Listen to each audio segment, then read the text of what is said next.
Give me one reason I shouldn't kill you right now. Min-jae's voice was surgical steel wrapped in silk as he pressed the gun against the temple of the man kneeling before him. The dragon tattoo on his neck seemed to writhe in the dim light of the warehouse, alive with menace. Boss, please, I can explain. Explain? Min-jae's laugh was cold. Explain how 3 million won disappeared from accounts meant for a dead man's family? Explain how you let Adeyemi Olumide die in poverty while his money lined your pockets? He cocked the gun. I'm listening. The man's whimper echoed in the empty space. Min-jae's finger tightened on the trigger. One squeeze. That's all it would take to erase this betrayal. His phone buzzed. A message from his head of security. Found something. The Lagos file. You need to see this now. Min-jae lowered the gun with visible effort. You have 24 hours to return everyone you stole. With interest. If you don't, he didn't finish the sentence. He didn't need to. Welcome my wild hearts and truth chasers. If you've been riding with me, you know we don't do happy endings that come easy here. We do love that crosses oceans and breaks empires, where a waitress's 3-finger signal changes everything, where a Nigerian father's sacrifice echoes 15 years later, where a mob boss chooses a woman over his throne. Hit that like button like you're making that signal, committing to the chaos. Subscribe because some debts can only be paid in blood and devotion, and this story takes no prisoners. And smash that notification bell because in Min-jae's world, the dragon protects what it loves. And mercy? Mercy is the most dangerous thing you can show. 10 minutes earlier, across Seoul in the exclusive Azure Moon restaurant, a champagne glass had shattered against marble, crystal shards scattering like diamonds across the private dining room floor. Get out, Min-jae had said to Jisoo, his voice eerily calm. He adjusted the dragon tattoo peeking from his collar. Before I forget, our families have been allies for 3 generations. Jisoo's perfectly manicured hand had trembled against her Hermes clutch. You can't keep postponing the engagement party, Min-jae. Your father can wait. Min-jae's dark eyes had never left the security footage playing on his phone. Grainy images from a Lagos nightclub, 15 years old, showing a tall African man pulling a younger Min-jae from a burning building. Blood stained the man's shirt. Flames consumed everything behind them. The timestamp read, July 2011. I have more important business than playing your fiancé. More important than our family's alliance? Than your position as head of the organization? Jisoo's voice had risen dangerously, her composure cracking. Min-jae had stood abruptly, the dragon tattoo flexing as his jaw clenched. I just discovered someone in my organization has been stealing from me for years, stealing from families under my protection. Families of people who died protecting me.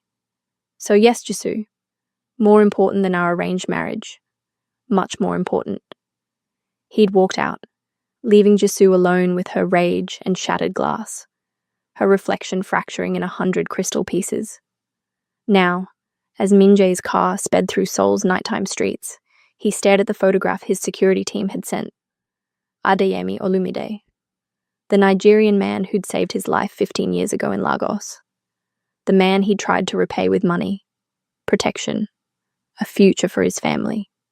The man who died 3 years ago in poverty, in a charity hospital, drowning in his own lungs while his daughter watched helplessly. How?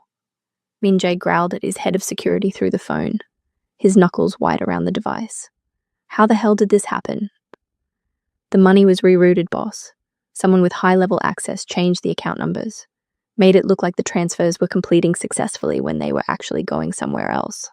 It's sophisticated, very sophisticated. Who had that level of access? Still tracking that. But boss, there's something else. Something you need to know.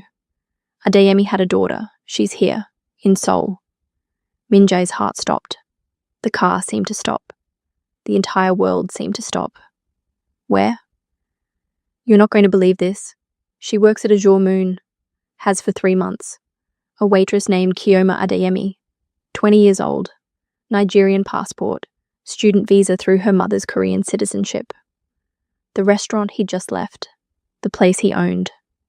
She'd been right there, probably serving tables in the main dining room while he sat in his private section.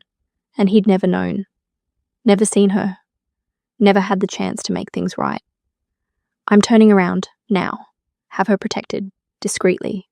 Put 2 men on the restaurant, 2 on her apartment. If someone was willing to steal from her father, they might come after her too. She's evidence. She's a loose end.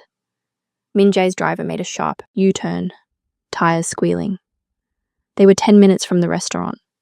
10 minutes from the daughter of the man who'd given him everything. 10 minutes from answers he wasn't sure he wanted. Kioma Adeyemi tied her apron with practiced efficiency, her reflection in the staff room mirror showing a young woman who'd learned to make herself invisible.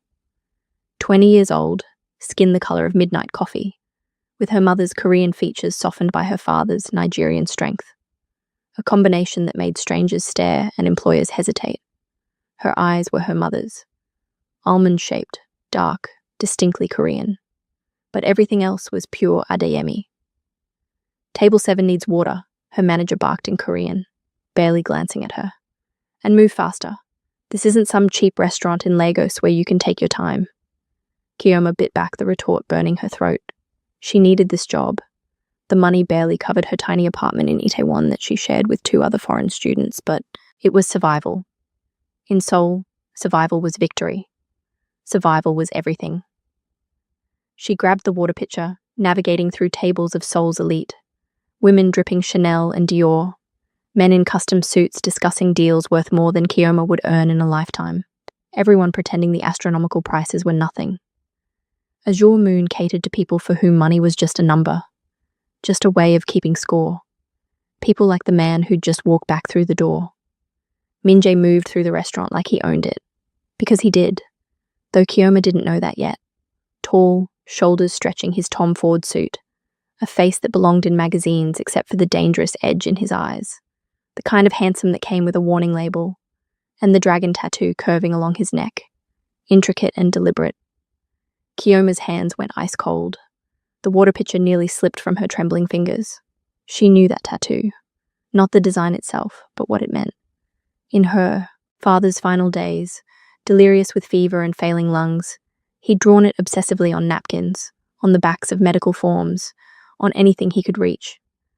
The dragon's son, he'd whispered between labored breaths that sounded like drowning. Find the dragon's son, Min-hee. He'll keep you safe when I'm gone. Her father had died 3 years ago, drowning in fluid his lungs couldn't expel, in a charity hospital in Lagos that smelled of bleach and broken dreams and death. Her mother, Korean-born, Nigerian by choice, had followed 6 months later, her heart simply giving up under the weight of grief. They'd left Kioma alone in the world with a Korean name she barely used, Min-hee, and a box of letters written in Korean script she'd never learned to read properly. Until now, she'd thought her father's ravings were just fever dreams, the desperate hallucinations of a dying man trying to protect his daughter from a world that had already taken everything from them. Miss, water for table 7. A customer snapped manicured fingers in her face, the sound sharp and dismissive. Kioma moved mechanically, filling glasses with shaking hands, her mind racing.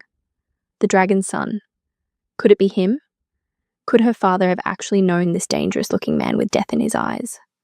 Min Jae sat in the private section, visible through sheer curtains that cost more than her monthly rent. 3 men flanked him, guards, muscle, whatever they called themselves in this world. But he commanded the space like gravity, commanded planets. His phone rang, and Kioma watched his expression change completely. Show me, he said, his voice carrying the kind of authority that made grown men snap to attention. Show me everything. One of his men produced a tablet, fingers swiping quickly. Even from a distance, even through the curtains, Kioma could see the photograph on screen. Her breath stopped. Her heart stopped. Everything stopped. It was her father. Younger, stronger, smiling, that wide smile she'd almost forgotten, standing next to a teenage boy with cold eyes and fresh burn scars. Behind them, Lagos sprawled in its chaotic, colourful glory. She recognised the street, the one near their old apartment in Yaba, before things got bad. Min Jae's finger traced her father's face on the screen, and something flickered across his features. Raw grief, regret, pain. Then it vanished like smoke, replaced by ice. Find his family, Min Jae said quietly, dangerously. I don't care what it costs. I don't care how long it takes. Adeyemi saved my life when I was 17. His family was supposed to be protected, provided for. They were supposed to never want for anything. His voice cracked, just slightly, and someone let them suffer. Someone let them die in poverty while money sat in accounts. Find them. Find out what happened. Find everyone responsible. The water pitcher slipped from Kiyoma's hands. It hit the marble floor in an explosion of glass and water, the crash echoing through the restaurant like a gunshot in a library. Conversation stopped mid-sentence. Heads turned. The entire restaurant held its breath. Min Jae's men moved instantly, hands reaching inside jackets toward weapons Kiyoma couldn't see but knew were there. She'd grown up in Lagos. She knew what armed security looked like, but Min Jae just stared at her. Really stared, like he was seeing a ghost. This was insane, completely insane. But her father's voice echoed in her memory, as clear as if he was standing beside her. If you're ever in trouble, Min-hee, make this sign. Only make this sign if you're certain, if you're sure. Because once you make it, everything changes. 3 fingers pressed to the wrist, a gesture that meant nothing to anyone, unless they knew, unless they'd been taught by someone who knew. Kiyoma's hand moved before her brain could stop it, before logic could intervene. 3 fingers pressed against her left wrist as she bowed deeply in apology for the spilled water, the disruption, the chaos she'd caused, the ancient signal, the one her father had taught her when she was 5 years old, making it into a game so she'd remember. If you ever meet the dragon's son, he'd said, show him this. He'll understand. He'll remember. Min Jae's entire body went rigid. The tablet clattered onto the table with a sound like breaking bones. His face drained of color, going pale beneath his tan. Everyone out, he whispered, but somehow the whisper carried more weight than a shout. Boss? The largest man frowned, hand still inside his jacket. Out. Min Jae's roar made glasses shake on tables across the restaurant. Now, all of you, every single person except her. They fled. His men backed out carefully, confused but obedient. Other diners pretended not to watch while watching everything, phones already out, probably filming, definitely gossiping. The manager hovered uncertainly near the kitchen door. Kiyoma stood frozen in a puddle of water and broken glass, her heart trying to break through her ribs, her breath coming in short gasps. Min Jae stood slowly and she realized he was trembling. Actually trembling. This dangerous man with a dragon tattoo and armed guards. Who taught you that? His Korean was perfect, but underneath it was something raw and bleeding and barely controlled. My father. Kiyoma's voice was steadier than she felt, steadier than she had any right to be. Adeyemi Olumide. He said to find the dragon's son. He said you'd keep me safe. The words hit Min Jae like physical blows. He staggered back, gripping the table for support. Adeyemi. God. You're his daughter. He looked up with eyes too bright, too human, too full of pain. You have your mother's eyes. Korean eyes. But everything else is him. You knew him. He saved my life. Min Jae's hand moved to his left shoulder, where burn scars peeked from his collar like twisted memories. I was 17, arrogant, stupid, thought I was invincible. My father sent me to Lagos to learn the business, to understand our international operations. I thought I was untouchable because of my name, because of my family's power. He moved closer, and Kiyoma could see the memories playing across his face like old films. A rival gang found out where I was staying. They burned down the building in the middle of the night, left me to die. The smoke was so thick I couldn't see, couldn't breathe. I was on the ground, knowing I had maybe a minute left before my lungs gave out. Min Jae's voice dropped to something barely audible, and then these hands grabbed me. Strong hands, pulled me through the flames like I weighed nothing. Your father, he was just security at the building. Night shift. He could have run, should have run. The building was coming down, but he came back for me. Went into the fire twice. Once for me, once for the woman on the 3rd floor. Kiyoma felt tears burning behind her eyes. He never told me, never said a word about Korea, about you, about any of this. He was protecting you from this world, from what I am, what my family is. Minjae pulled out his phone with shaking hands. When I got back to Seoul, I set up accounts. Millions of one. Enough for your family to live comfortably forever, to honor what he did, to repay a debt I could never actually repay. His jaw clenched so hard she could hear his teeth grind. But the transfers stopped 3 years ago. I've had people searching, trying to find out why, trying to find your family. He died. The words tasted like ash and old grief. Pneumonia, 3 years ago. We couldn't afford the medicine. My mother sold everything. Our furniture, her jewelry, her mother's wedding ring from Korea. But it wasn't enough. The medicine was too expensive. He died in a charity hospital that couldn't even afford proper oxygen, and I held his hand while he drowned in his own lungs. Minjae's phone shattered against the floor. His fist followed, slamming into the table hard enough to split the wood down the middle. Blood welled from his knuckles, dripping onto the white tablecloth like accusation. I sent millions, he said, his voice vibrating with rage barely contained. Enough for every medicine, every doctor, every treatment he could possibly need. Enough for 10 lifetimes of medical care. We never received anything. Not one won. Not one naira. Nothing. They stared at each other across an abyss of betrayal and stolen futures and lives that should have been saved. Your mother? Minjae's voice was gentle now, terribly gentle. 6 months after him. The doctors said broken heart, but I think she just couldn't anymore. Couldn't live in a world without him. They'd been together 25 years. Kyoma's tears fell freely now, hot on her cheeks. I came to Korea because I had nowhere else. My mother's citizenship got me a student visa, but I can barely afford ramen most days. I work here, sleep in a closet-sized apartment with 2 other girls who steal my food, and just survive. That's all I do. Survive. Minjae was in front of her suddenly, his hands gentle on her shoulders despite the blood on his knuckles. Do you have somewhere safe tonight? Someone who can protect you? Safe? Kyoma almost laughed. I have an apartment in Itaewon where my roommates steal my food and mock my accent and tell me to go back to Africa. Not anymore. He made a call, speaking rapid Korean too fast for her to follow completely. When he finished, his eyes met hers with frightening intensity. Someone stole from you. From your father. From me. That means someone in my organization betrayed me at the highest level. Until I find out who, you're in danger just by existing. You're evidence. You're a witness.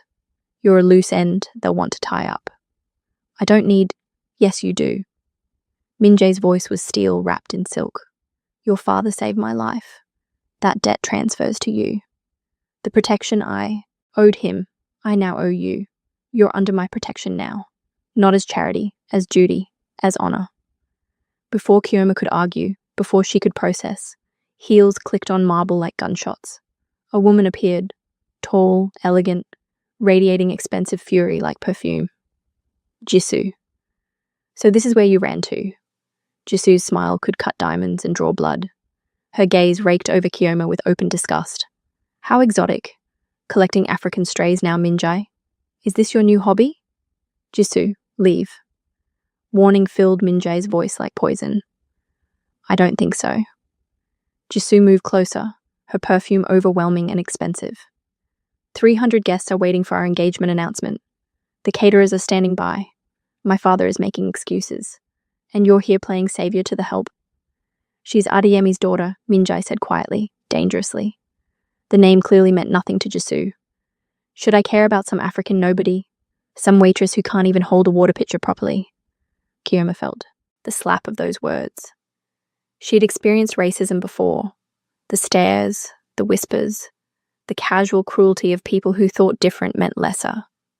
But something about Jisoo's dismissal, the way she said African, like it was a disease, cut deeper than anything else.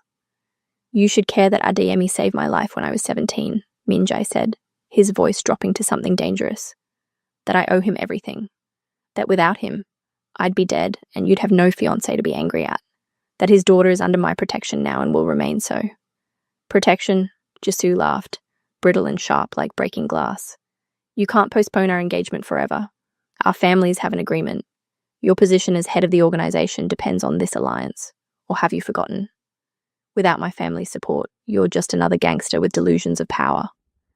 My position depends on loyalty and strength, on honor, on protecting the people who protect me. Strength? Jisoo leaned closer, dropping her voice to a whisper that still carried to Kioma. You're showing weakness, getting sentimental over a waitress because of an old debt to a dead man. This isn't like you. Or maybe it is.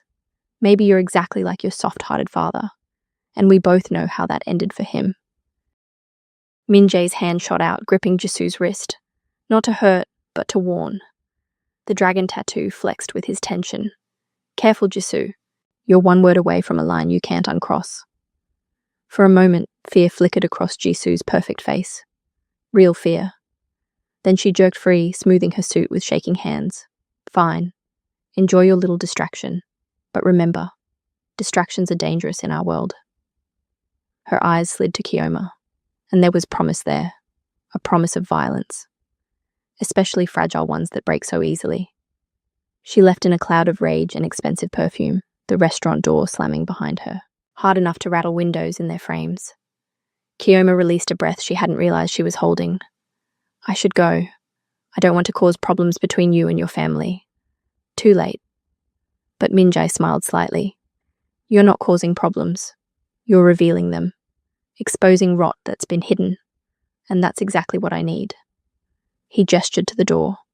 Come, I have questions. You need answers. We'll help each other.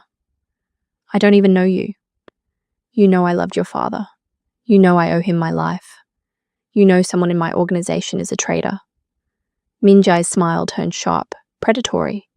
That's more than most people know about me. The rest we'll figure out together. Kioma looked at this dangerous man with a dragon tattoo and blood on his hands and grief in his eyes. Every instinct screamed to run, to get as far from this world as possible. But her father's voice whispered in her memory, find the dragon's son, he'll keep you safe. So she nodded slowly. Okay, let's go. The penthouse overlooked Seoul like a kingdom of light and glass. Kioma stood by floor-to-ceiling windows, utterly out of place in her stained waitress uniform, watching the city pulse with life below. Here. Min-jae appeared beside her with water. He'd removed his jacket, revealing more of the tattoo, an intricate dragon winding down his shoulder and arm. Each scale was perfect, each claw sharp. You don't drink alcohol? Not usually. My father was Muslim. My mother respected that. She took the glass carefully, trying not to stare at the tattoo. Some habits stick even after faith fades. Min-jae nodded, filing this away like he filed away everything. Tell me about him. The man he was when he wasn't saving stupid Korean teenagers from their own arrogance. So Kioma told him, growing up in Lagos's organized chaos. Her father's gentleness despite his size, 6'4" and built like a wall, but with hands that could braid her hair without pulling. How he'd encouraged her mother to teach her Korean while he taught her Yoruba, creating a daughter who belonged nowhere completely and everywhere partially. The letters she couldn't read, written in Korean script she'd never learned properly because her father died before finishing her lessons.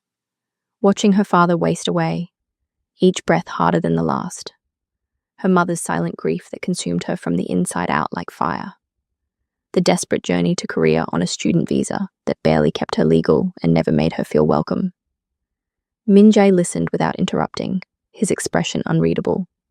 When she finished, he was quiet for a long moment. I should have tried harder, he finally said. Should have gone to Lagos myself instead of trusting others with something this important. You didn't know. I should have. He stood abruptly, moving to his desk. Someone intercepted the money. Someone close enough to know about the arrangement. Powerful enough to hide it. Smart enough to cover their tracks. He spread photographs across the expensive wood. Her father in Lagos, in Seoul, holding baby Kioma with her shock of black curls. These are from my father's records. Adeyemi worked with us for 3 years. Security consultant. International liaison. But after the fire, he wanted out. Said he had a daughter to protect. A family to raise right. Min-jae's finger traced the photo of baby Kioma, his touch reverent. That was you. Her throat tightened. I never knew he shared me with this part of his life. He was protecting you. Minjai gathered the photos reverently, like holy relics. The question is, who wanted to hurt him? Who had access to these accounts? Who benefited from his death? He stopped suddenly, his entire body going still. Wait, the timing. The money stopped 3 years ago. That's exactly when my father died, when I took over the organization. He grabbed his phone, making a rapid call in Korean. When he hung up, his face was grim.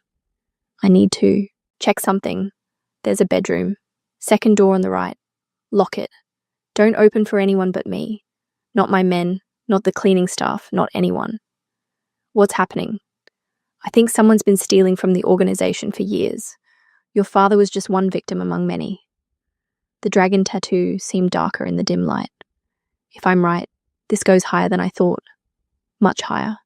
And much more dangerous. He left before she could ask more questions, already pulling up files on his phone. The bedroom was larger than her entire apartment in Itaewon. On the nightstand sat clothes. Expensive, still tagged, in her exact size. A note in Korean script read, I guessed your size. Shower if you need. Rest if you can. Minjai. The thoughtfulness of it made her chest ache in ways she didn't want to examine. She showered, scrubbing away the restaurant smell and the day's fear. Changed into the clothes. Designer jeans that fit perfectly. A cashmere sweater soft as clouds. When had he arranged this? He'd been with her since the restaurant. It was nearly midnight when she emerged. Light showed under a door at the hall's end. She should go back to the bedroom. Should mind her business. Instead, she knocked softly. Come in.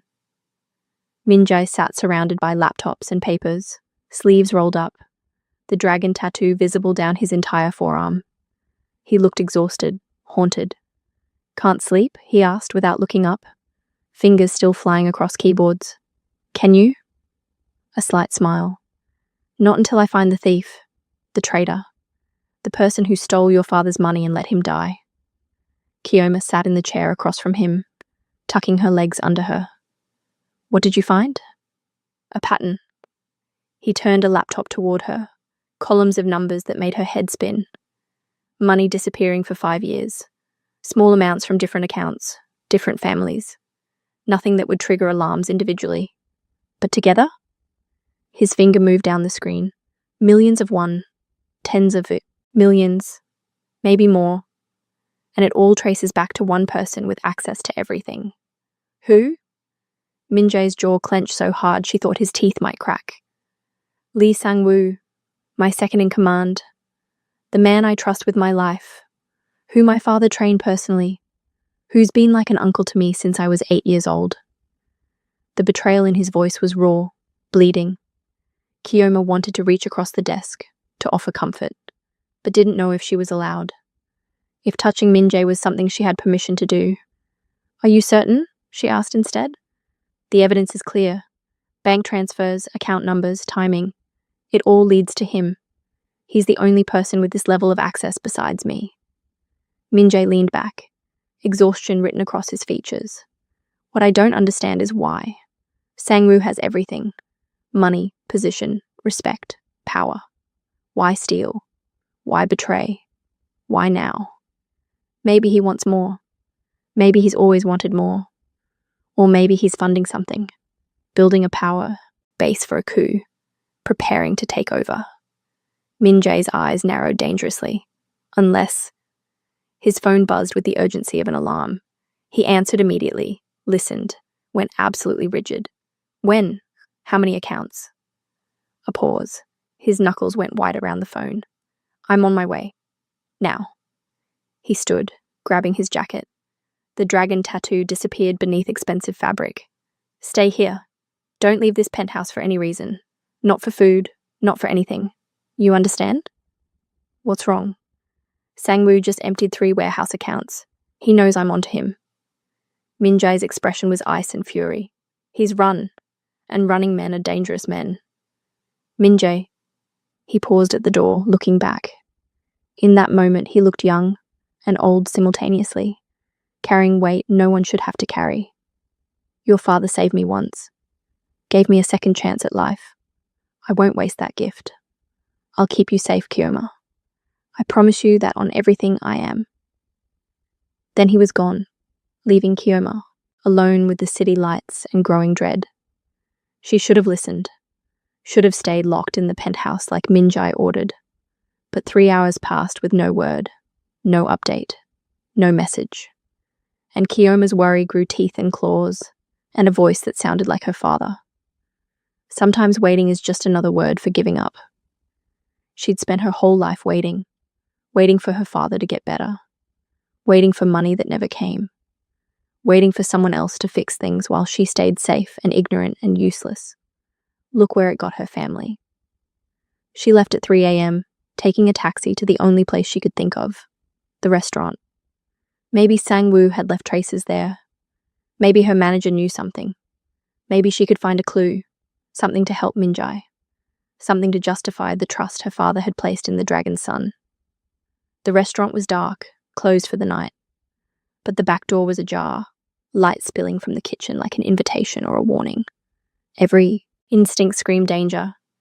Kioma walked through the door anyway. Inside, her manager sat at a prep table counting cash. Stacks and stacks of it. More money than should exist in a legitimate business. And across from him, smoking a cigarette with casual elegance, was Lee Sang-woo himself. Handsome in that refined way wealthy Korean men often were. Silver threading his temples, a smile that probably charmed investors and intimidated rivals in equal measure. That smile turned toward Kioma as she froze in the doorway. Well, Sang-woo said mildly, stubbing out his cigarette like they were having tea. The daughter returns. How wonderfully convenient. Saves me the trouble of hunting you down. Her manager stood, expression guilty and greedy simultaneously. I'm sorry, Kioma. Really, I am. But they paid too much to refuse. More money than I'd make in 5 years of running this place. Who paid you? For what? Sang-woo gestured to the chair across from him. Sit down, Miss Adeyemi. We have much to discuss about your father and your unfortunate involvement in matters that should have stayed buried. His hand rested casually near his jacket. Kioma had seen enough armed men in Lagos to recognize the shape of a gun beneath expensive fabric. She sat slowly, heart hammering. What do you want? Good girl. Practical. Your father was practical too, until sentiment made him stupid. Sang-woo poured tea like they were friends. Your father was a problem for me 15 years ago. Did you know that? He saved Minjai's life. Yes. Very heroic. Very inconvenient. Sang-woo sipped tea, his movements precise. I'd arranged that fire, you see. Young Minjai was becoming too influential, too beloved by the lower ranks. The organization needed different leadership, stronger leadership, someone willing to do what was necessary instead of playing at honor and loyalty. Kioma's stomach turned. You tried to kill him. A 17-year-old boy. Him and his soft-hearted father. Both too weak to do what was necessary. Sang-woo's expression hardened. The organization needed strength, ruthlessness, vision. Not sentimentality about African partners and international cooperation, and treating people like humans instead of resources. So you've been stealing for years, building your own power base. Stealing is such an ugly word. I prefer reallocating resources, preparing for inevitable transition, building support for when the current leadership proves inadequate. He leaned forward. Like your father. I made sure he never received a single one of Minjai's guilt money. Made sure he died in poverty, drowning in his own lungs, knowing he'd failed his family, his wife, his daughter, everything he worked for gone because he played hero. Rage, white-hot and blinding, surged through Kioma. She lunged across the table, hands reaching for Sang-woo's throat. But he was ready. He grabbed her wrist, twisting until bone ground against bone, and she cried out, Careful, girl. You're valuable alive as leverage against Minjai, but I don't need you unharmed, just breathing. Let her go. The voice came from the kitchen doorway, cold, lethal, promising violence. Minjai stood there, blood on his collar, the dragon tattoo stark against his pale skin. Behind him, 3 men with guns flanked the exits. Sang-woo didn't release Kioma's wrist. Instead, he pulled her closer, using her as a shield. The prodigal boss, right on time, as always. So predictable. I said let her go. Min-jae's voice never rose, but somehow that made it more terrifying. Or what? You'll kill me? Sang-woo laughed, the sound echoing off steel counters. We both know you're too soft for that. Too much like your weak father who died begging. My father built this organization on loyalty and honor. You've perverted everything he stood for into something ugly and corrupt. I made it profitable. I made it strong. I did what needed doing while you played at being the good boss. Sang-woo's grip on Kyoma tightened until tears sprang to her eyes. And I'll keep doing it, starting with killing the girl. Let's see if you'll sacrifice her the way you sacrifice everything for this organization. The standoff stretched, tense and terrible. Kyoma could feel Sang-woo's pulse hammering against her wrist, could smell his cologne mixed with cigarette smoke and sweat. Min-jae's eyes met hers across the kitchen. Trust me, they said clearly. So when Sang-woo shifted his grip to pull his gun, when his attention wavered for just a fraction of a second, Kyoma did the only thing she could think of. She dropped her full weight downward, becoming dead weight, breaking his hold through surprise rather than strength. The gunshot was deafening in the enclosed kitchen. For a horrible moment, Kyoma thought she'd been hit, but it was Sang-woo who stumbled backward, clutching his shoulder, blood welling between his fingers like accusation. Min-jae had moved the instant she dropped. Not a kill shot, a precise professional wound calculated to disable without killing. His men swarmed in with practiced efficiency. Through it all, Min-jae crossed to Kyoma in 3 strides, pulling her up with gentle hands that had just shot a man. Are you hurt? His fingers traced her face, her arms, checking for injuries with surprising tenderness. I'm fine. I'm sorry. I shouldn't have left the penthouse. You led me right to him. Min-jae's smile was grim, satisfied. He'd been hiding all night, covering his tracks, but he couldn't resist following you when you left. Couldn't resist tying up loose ends. You used me as bait. I used every resource I had to end this quickly and minimize casualties. He touched her cheek, brushing away a tear with his thumb. Thank you for trusting me, for dropping when you did. I didn't have much choice. You always have a choice. You chose to trust me. That means more than you know. Sang-woo was dragged away by Min-jae's men still, shouting about making the organization strong, about doing what was necessary. The manager went with him, babbling about debts and pressure, and not knowing who he was really working for.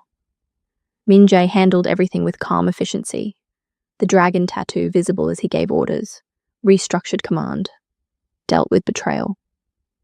This was his world. Violence and power and control. Could she exist in it? Did she want to? Come on, Min-jae said when the last car pulled away. Let's go home. Home. To his penthouse. Because Kyoma's apartment wasn't safe anymore. In the car, he made calls, restructuring, cutting out anyone who'd shown loyalty to Sang-woo, promoting people who'd stayed true. It was brutal, efficient, exactly what a mob boss should do. When he finished and saw her expression, his own softened.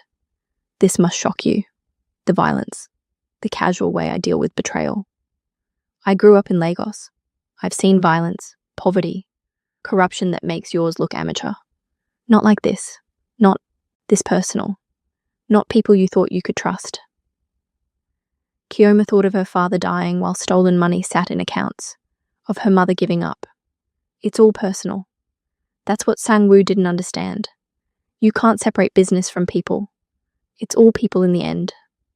Min-jae reached across the seat, taking her hand. His palm was warm, calloused.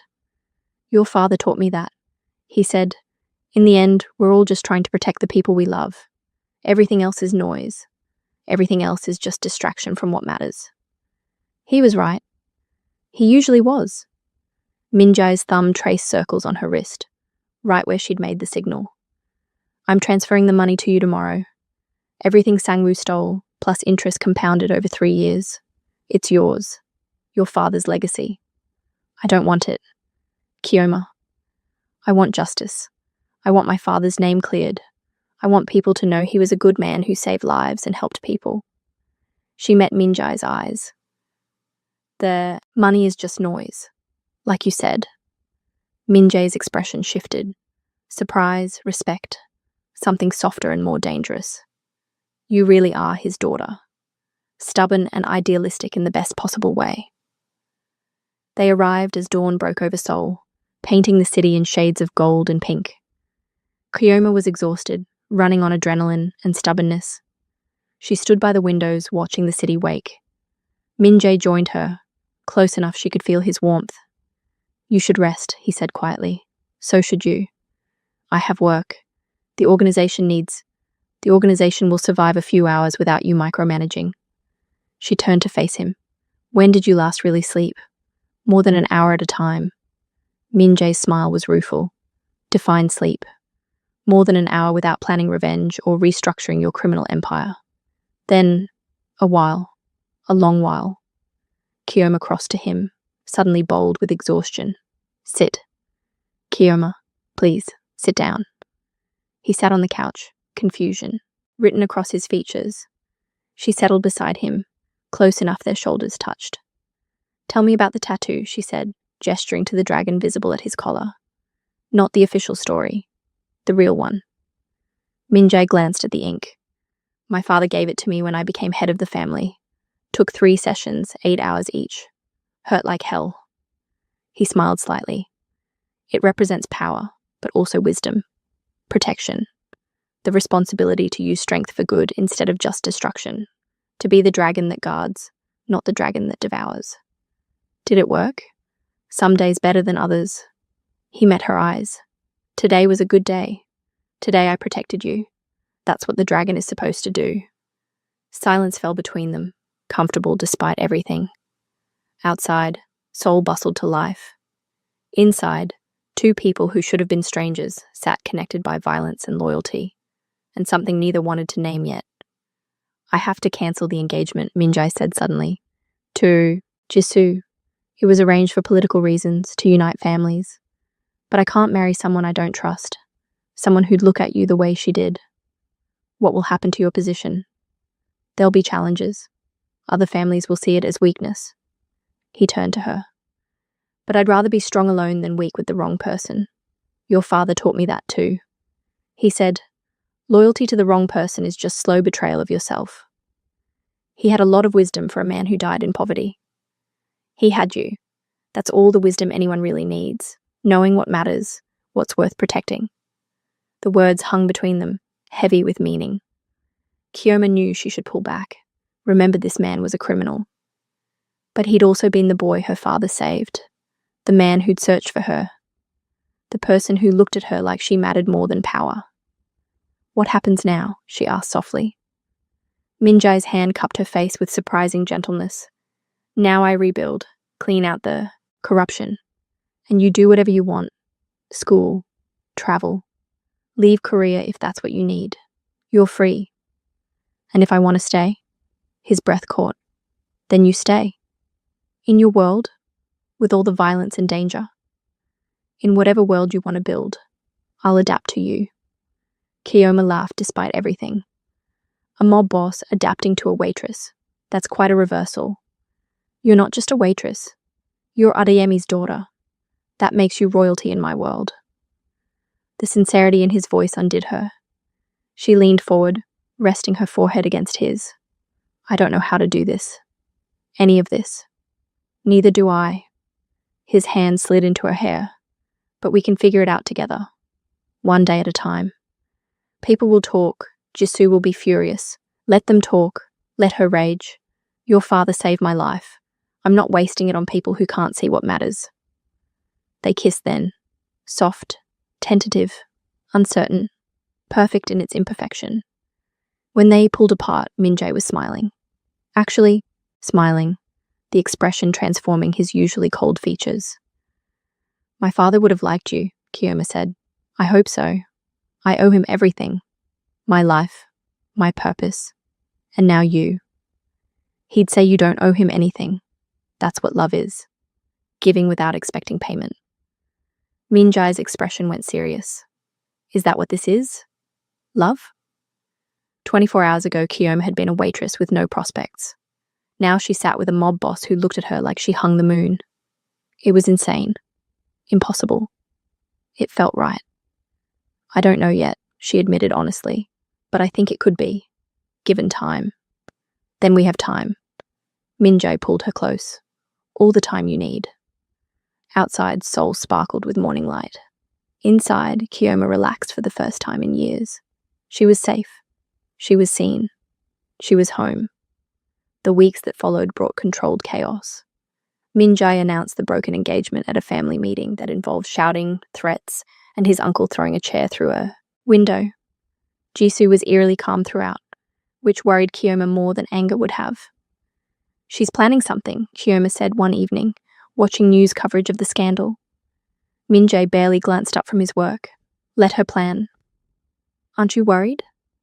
I'm concerned about 15 managers who requested transfers, suppliers who want renegotiated contracts, the police commissioner who suddenly started investigating our businesses. He tossed his pen down in frustration. Ending the engagement destabilized everything, just like she knew it would. Kiyoma moved behind him, hands settling on his tense shoulders. Do you regret it? No, never. Not for a second. Even if it costs you everything you've built? Minjae pulled her into his lap with easy strength. You are everything. The rest is just details and temporary problems. Romantic, bankruptcy, and hostile takeovers are just details. Exactly. He kissed her nose. Besides, your father didn't raise a quitter. He didn't raise you at all. No, but he saved me. Taught me through example what matters. His expression grew distant. I was arrogant before the fire. Thought I was invincible. Then I was trapped, certain I'd die, and this stranger risked everything for me. He was like that. Always helping even when it hurt him. I want to be like that. His hand traced her spine. You make me want to be better than I am. You are better. You're just also a criminal with questionable business practices. He laughed genuinely. Fair assessment. They were still laughing when the penthouse door opened without warning. Jisoo walked in, flanked by two large men. Dressed in funeral black, hair perfect, smile sharp enough to draw blood. How domestic, Jisoo purred, disgust clear in every syllable. The mighty Minjae, brought low by a Nigerian waitress, almost poetic in its tragedy. Minjae stood smoothly, moving Kiyoma behind him with practiced ease. You need to leave. Now. I don't think so. I've been having interesting conversations with your organization, with the families you've alienated through your little quest for true love. She stepped closer, madness glinting beneath her polish. They're ready for new leadership. Strong leadership that understands alliances matter more than sentiment. You're planning a coup. I'm planning a correction to a mistake. You've made us weak, Minjae. Soft and sentimental, just like your father. Jisoo's smile widened, showing too many teeth. And we both know what happened to him when weakness became liability. The implication hung toxic in the air. Minjae went absolutely still, the kind of stillness that preceded violence. What did you just say? Your father's heart attack, so sudden, so convenient, happening right before he could fully transfer power. Jisoo examined her perfect nails. Almost like someone ensured he'd die before you were ready, before you could consolidate properly. You killed him. The words came out strangled, disbelieving despite the evidence. I helped him along to his inevitable end. He was going to name you successor at 25. Too young, too soft, too influenced by his outdated ideals. Better to remove him. Let things flounder. Then step in as savior with proper backing. She gestured around the penthouse. It would have worked perfectly if you hadn't been surprisingly competent. Then this African trash distracted you from what really mattered. Kiyoma felt Minjae tense, felt rage building in him like a tsunami. She grabbed his arm hard. She wants you to attack.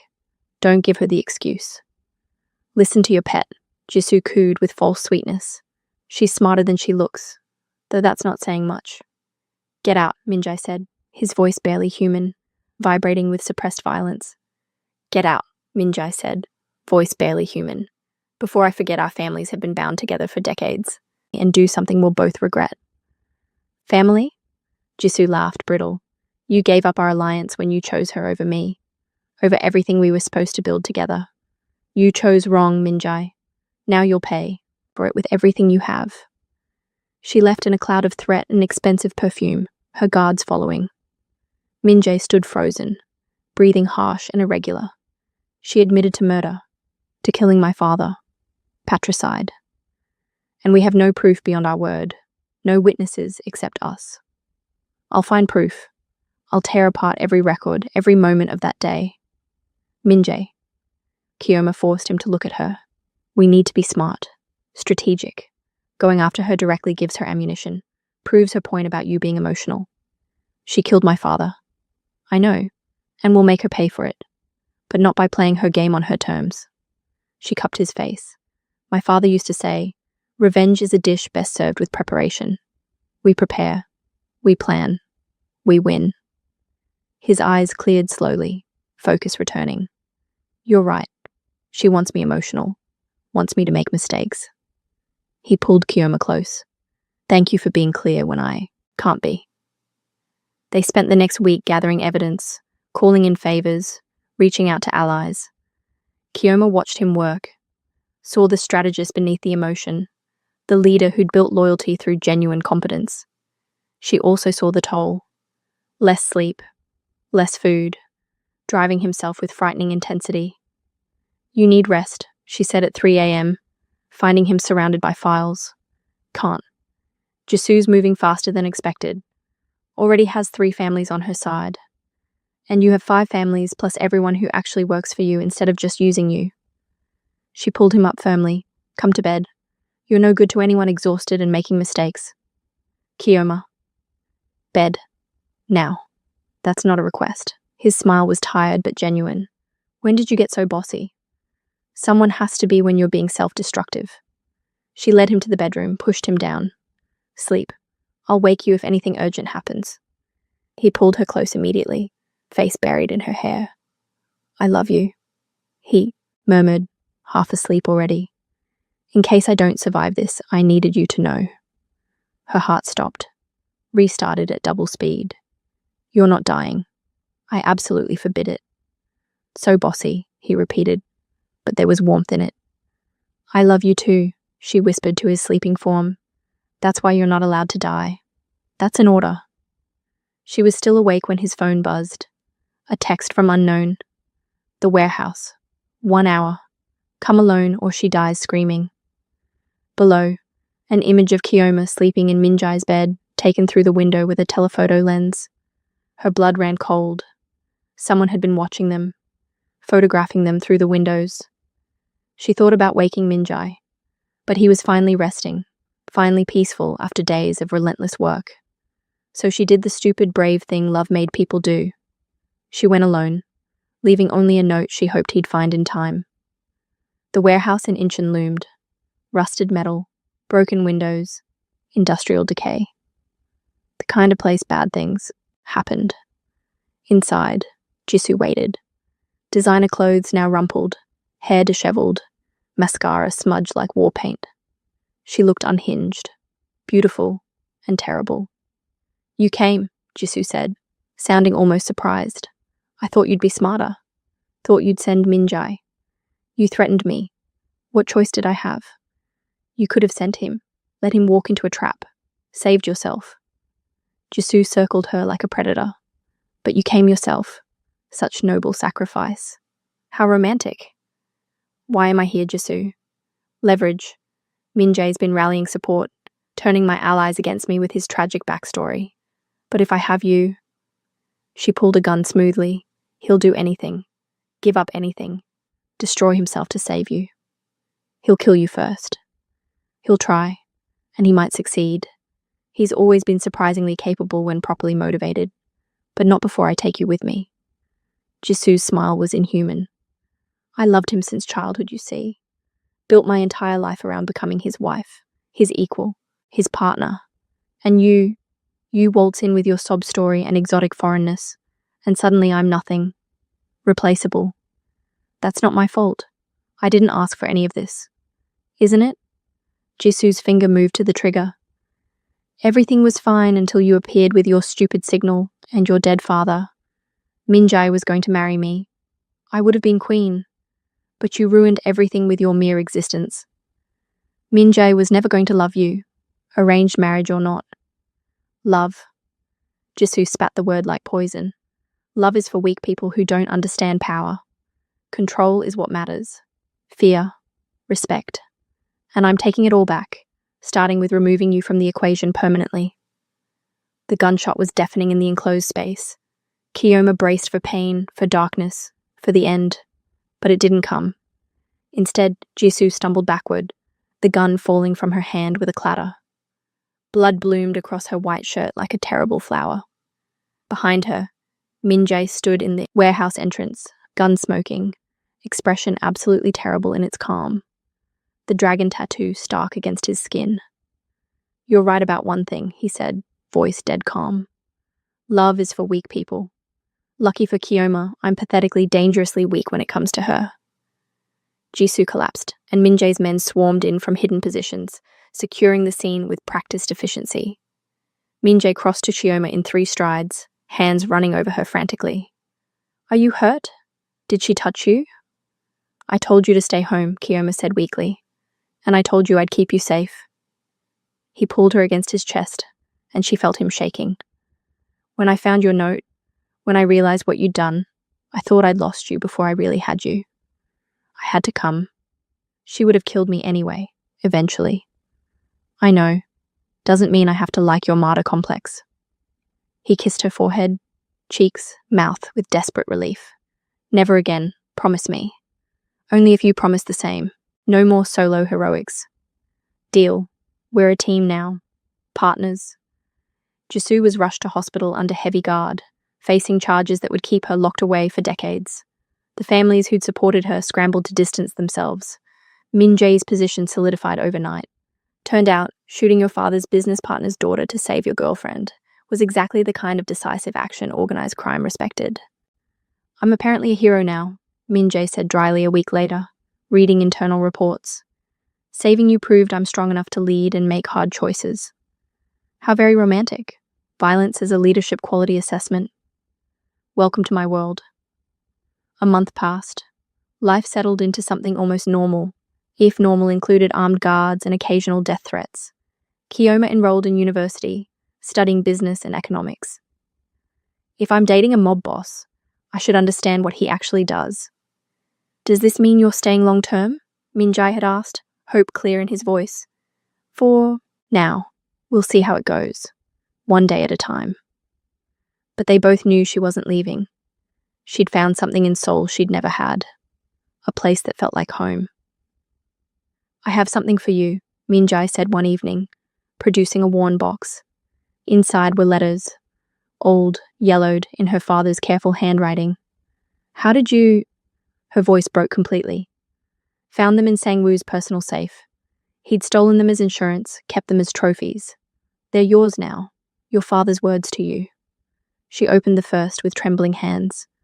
"My dearest Min-hee, if you're reading this, I'm gone. I'm sorry for the secrets, for the dangerous world I touched. But I'm not sorry for saving Min-jae. That boy has potential. Kindness beneath hardness. Honor beneath ambition. If you ever meet him, know he'll protect you. Not because he owes me, but because that's who he is at his core. Be brave, my daughter. Be kind. Be yourself always. Love always. Your father." She read through tears, all 15 letters. Letters of hope, regret, fierce pride. Letters showing he'd known he was dying, had been preparing her even as he faded.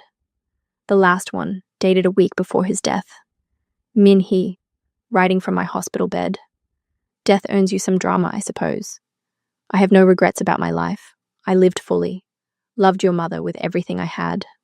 Got to see you grow into someone remarkable. Saved a boy who I believe will change his corner of the world, or at least make it less dark. Find him if you can. Find Min-jae. He'll help you survive and thrive. More than that, I think you'll help each other become who you're meant to be. The world is bigger than Lagos or Seoul. Bigger than the boxes people want to put us in. You're Nigerian and Korean, African and Asian, strong and gentle, fierce and kind. Don't let anyone make you choose. Don't let anyone diminish you. Be everything you are, unapologetically. I love you, my girl. Always and forever. Dad." When she finished, she was sobbing, so hard she couldn't breathe properly. Min-jae held her, his own eyes suspiciously bright. He knew, she gasped between sobs. He knew we'd find each other, planned it somehow from his deathbed. He was an incredibly wise man. He was crazy. Who sets up their daughter with a mob boss through cryptic letters and hand signals? A man who trusted his instincts about people absolutely. Minjae wiped her tears gently. He was right. About me. About you. About us together being stronger than separate. She looked at him. This man who'd become her entire world. What happens now? What's our future? Now we live. We build something better. We honor your father by being the people he believed we could be. You make it sound so simple. It is simple at its core. Love, loyalty, family. Everything else is just noise and complications. She kissed him, pouring grief and joy and hope into it. When they pulled apart, Seoul glittered with promise below them. One more thing. He pulled out another box, a necklace with a delicate dragon pendant. It matches your tattoo perfectly. It's a promise that I'll protect you the way your father protected me, that I'll be the man he believed I could be. He fastened it around her neck, fingers lingering on her skin, that I'll love you for as long as you'll let me, however long that is. That might be forever.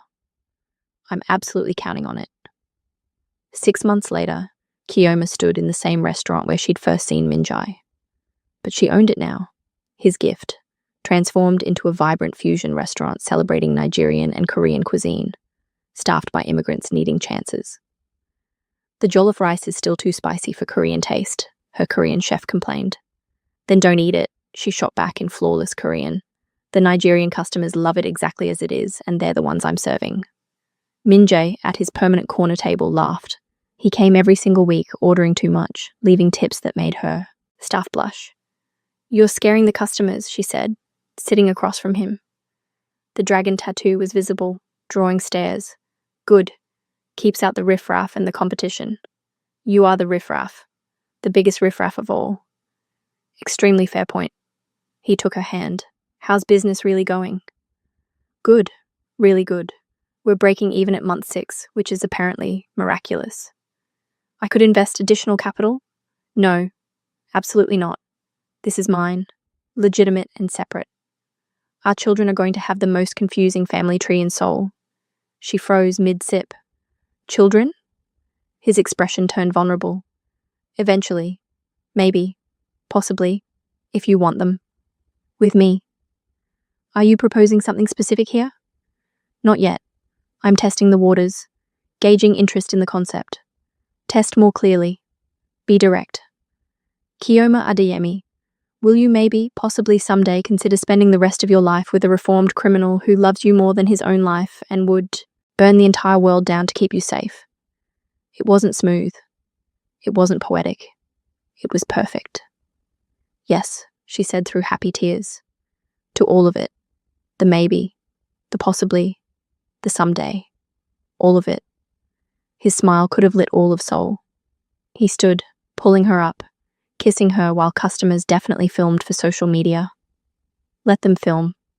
Let them post. Let the world know the head of the Kim organization had fallen completely for a Nigerian waitress. Love didn't care about their opinions or their prejudices. Later, at the penthouse, she stood by the windows wearing her dragon necklace. Minjae wrapped his arms around her waist, tattoo visible in their reflection. Do you think he'd approve? She asked softly. My father. Of us. Of everything. I think he orchestrated it from beyond the grave with those letters and that signal. That's genuinely terrifying if true. That's love. He kissed her temple. Terrifying and wonderful, and worth every impossible odd. Below, Seoul pulsed, with millions of stories, millions of people finding their way through darkness toward light. Kiyoma knew her father was smiling somewhere. She'd found the dragon's son, found her home, found herself in the last place she'd ever expected. Everything else was just noise. Beautiful, complicated, meaningful noise she wouldn't change for anything in the world. From a chance encounter in a restaurant to finding home in the most dangerous place. Kiyoma and Minjae's story proves that sometimes love finds you in the chaos. If this story made you feel something, if you believed in second chances, father-daughter bonds, or love that crosses every boundary? Show it by smashing that like button. Subscribe and hit the bell so you never miss our next Afro-Korean romance story. And here's my question for you. Would you have made that signal?